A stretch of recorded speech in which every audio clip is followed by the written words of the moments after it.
So hello everyone. So today we are going to start the videos from our history book of class 8. So let's get started.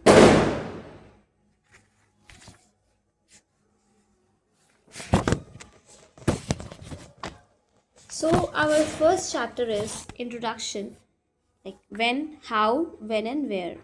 Chapter 1.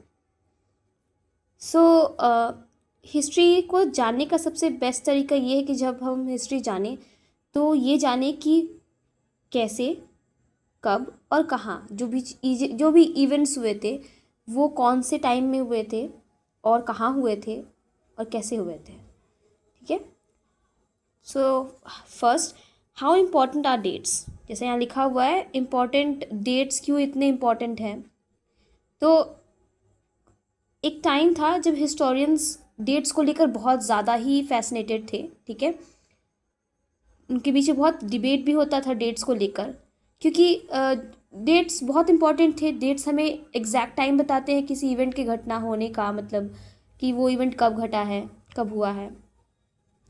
ठीक है। जैसे एक राजा से दूसरे राजा तक, कब तक उस एक राजा ने राज्य किया है, फिर दूसरे राजा ने कितने टाइम से लेकर कब तक राज्य किया है। तो ये सारे के सारे डेट्स हमें बताते हैं एग्जैक्ट जो टाइम होती है। ठीक है। So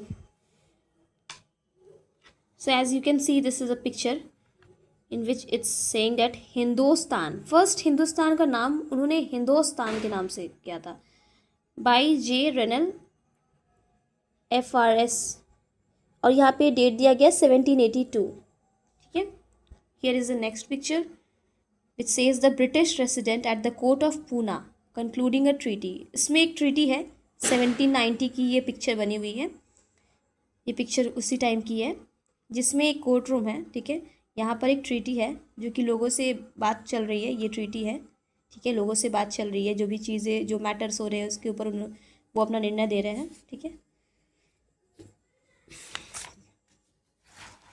let's move on to the next page. All such historical questions refers us back to notions of time, but time does not have to be always precisely dated in terms of a particular year or a month. मतलब सारे events तो किसी ना किसी time पे हुए थे, but हर बार ऐसा नहीं होता है कि कोई पर्टिकुलर ईयर हो या मंथ हो। ठीक है। किसी इवेंट के घटने का, और उसका sometimes it is actually incorrect. कभी कभी क्या होता है कि जो प्रिसाइज डेट है उसको फिक्स करना एकदम एग्जैक्ट नहीं होता है। ठीक है। People in India did not begin drinking tea one fine day, they developed a taste for it over time. जैसे एक दिन ही इंडिया के जो पीपल थे उन्होंने एक ही दिन, ऐसा नहीं हुआ कि चाय पिया एक ही दिन और उसके बाद उन्होंने उसके टेस्ट को डेवलप कर दिया, वैसा नहीं है। वो टाइम टू टाइम हुआ। ठीक है। उसके लिए कोई एग्जैक्ट डेट नहीं बता सकते हैं, कुछ चीज़ों के लिए हम एग्जैक्ट डेट नहीं बता सकते हैं, है ना। Okay. So overall, next, why then do we continue to associate history with a string of dates? तब हमें क्यों इतना कंटिन्यू करना पड़ा डेट्स को लेकर, हिस्ट्री को जानने के लिए डेट्स को क्यों याद रखना पड़ा, है ना। ठीक है। तो चलिए नेक्स्ट आगे बढ़ते हैं, थोड़े कुछ इंपॉर्टेंट टॉपिक्स पे पहुँचते हैं। Which dates, by what criteria do we choose a set of dates as important. या ऐसी कौन सी क्राइटेरिया है, यहाँ कहा जा रहा है कि ऐसी कौन सी क्राइटेरिया है जिससे कि हम एक डेट्स को सेट करते हैं कि ये डेट इम्पॉर्टेंट है। ठीक है। क्या क्या चीज़ों को देखकर हम उसको, इस क्राइटेरिया को सेट करते हैं। ठीक है। ठीक है। The dates we select, the dates around which we compose our story of the past. जो भी डेट हम सेलेक्ट करते हैं, ठीक है, जो हमारे पास्ट की स्टोरी को बताता है। ठीक है। पास्ट की स्टोरी को बताता है।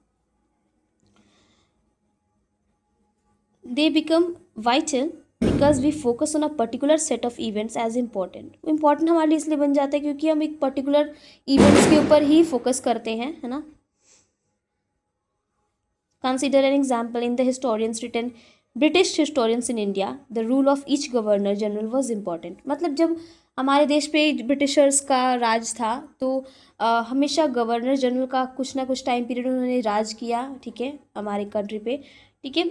तो उन्होंने जब गवर्नर जनरल ने काम किया कंट्री पे, मतलब राज किया, तो वो सारे डेट्स इंपॉर्टेंट है कि किस डेट से एक जनरल ने दूसरे फिर एक जनरल ने दूसरे को मतलब उसने कितने टाइम तक किया, फिर दूसरे जनरल ने कितने टाइम से कितना टाइम तक किया, है ना।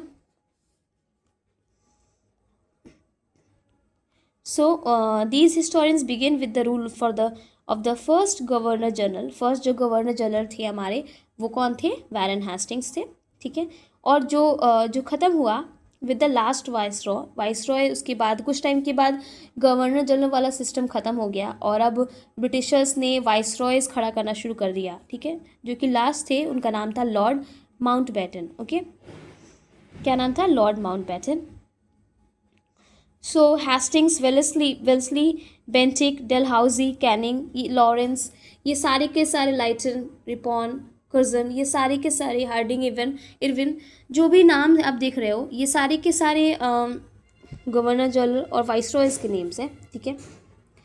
It was a seemingly never ending succession of governor general and viceroys, ठीक है। तो ये दिख रहा है कि कैसे कैसे time to time governor general बदलते गए और वाइसरॉयज का राज होता, मतलब उन्होंने कंट्री को चलाया, ठीक है। उन्होंने कंट्री के ऊपर अपना जो रूल्स एंड रेगुलेशंस आगे बढ़ाया, ठीक है। All the dates in these history books were link to these personalities, to their activities, policies, achievements. मतलब ये डेट्स ये बताते हैं कि इस टाइम पे इस वाइसरॉय ने राज किया या इस टाइम पे इस गवर्नर जनरल का टाइम था और उन्होंने उस टाइम के दौरान क्या क्या एक्टिविटीज़, क्या क्या काम किए, कौन कौन सी पॉलिसीज़ लाई, क्या क्या उन्होंने मतलब अचीवमेंट्स लिए, ठीक है। उनकी अचीवमेंट्स क्या क्या थी, ठीक है, ठीक है। It was as if there was nothing outside their lives that was important for us to know. मतलब हिस्ट्री डेट्स में उनके आउटर लाइफ के बारे में कुछ भी नहीं लिखा गया है कि उनकी बाकी लाइफ में उन्होंने क्या किया क्या नहीं, ठीक है। हिस्ट्री के डेट्स हमें सिर्फ वो बताते कि उन्होंने इंडिया के मतलब इंडिया में क्या किया उस स्टेट्स पे, ठीक है। The chronology of their lives mark the different chapters of the history of British India, ठीक है। चलो next, when we write history और a story we divide it into chapters. आप देखते हो कि जब भी हम हिस्ट्री लिखते हैं या स्टोरीज़ को बस सुनाते हैं या करते हैं तो उसे हम कुछ चैप्टर्स पे डिवाइड कर देते हैं। तो why do we do this, इसका question, it is to give chapter some coherence, it is to tell a story in a way that makes some sense and can be followed, ताकि जो भी कुछ है वो सेंस बनता जाए। मतलब यहाँ पे यही कहा जा रहा है कि वो जो भी हम इवेंट्स को मार्क करते हैं या लिखते हैं या पार्ट करते हैं वो कुछ ना कुछ चीज़ें बताता है, इसलिए हम उसे पार्ट में करते हैं, ठीक है। चलो next point is how do we periodise, ठीक है, हम कैसे कैसे उसको पीरियडाइज करें, ठीक है। तो इन 1817 जेम्स मिल एक स्कॉटिश इकोनॉमिस्ट थे, पॉलिटिशियन, फिलोसफर भी रहे हैं, ठीक है। Published a massive 3 volume work, उन्होंने मतलब एक पेपर मतलब अपना एक रिपोर्ट तैयार किया, ठीक है। और जिसमें उन्होंने लिखा कि a history of British India की हिस्ट्री बताई थी, ठीक है। जिसमें उन्होंने इंडियन हिस्ट्री को आई मीन 3 पार्ट में बांटा, ठीक है, जो कि था Hindu, as you can see here, Hindu, Muslims and British, ठीक है। लोगों ने धीरे धीरे मतलब उनकी पीरियडाइजेशन बहुत ही ज़्यादा एक्सेप्टेड हुई, ठीक है। Okay, Mill thought that all Asian societies were at the lower level of civilisation than Europe. Mill को ऐसा लगता था कि जितने भी एशियन सोसाइटीज़ है, ठीक है, बहुत ही लोगों के मामले में बहुत लोअर लेवल पे है यूरोप में, ठीक है, यूरोप से कंपेयर किया जाए तो, ठीक है। According to his telling of history, before the British came to India Hindu and Muslim despots rule the country. उनके अकॉर्डिंग ये था कि जब ब्रिटिश इंडिया में आए तो उनसे पहले हिंदू और मुस्लिम्स का ही राज था, ठीक है, उनका ये कहना था, ठीक है।